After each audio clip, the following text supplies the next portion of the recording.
Как да бъдем искрени в любовта? Много често ми задавате този въпрос и за мен той звучи последният начин. Ако изобщо имаме съмнение как да бъдем искрени, първо трябва да се попитаме дали наистина има любов в самите нас. Защото любовта е доверие между две души. Това означава да се пуснем в ръцете на другия и да си позволим да останем там.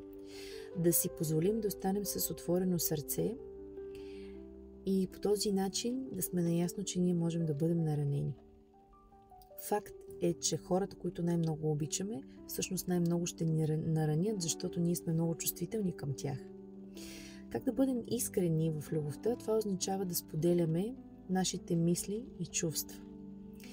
Да казваме какво усещаме в любовта, да изговаряме проблемите, да изговаряме хубавите и красивите неща между нас и когато една връзка стига до определен етап, да видим дали искаме да продължим да участваме в нея.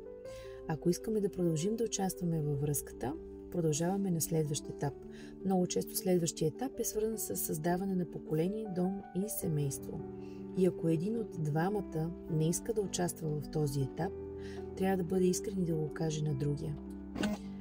Ако човекът, който иска да създаде дом и семейство, е готов на тази стъпка, на другия не е, този, който не е готов, ще трябва да излезе от връзката и да даде пространство на нов партньор да застане до неговия, тъй като новия партньор може да бъде готов да създаде дом и семейство с този човек. Затова да бъдем искрени означава първо да сме честни към себе си, а след това и към човека от среща.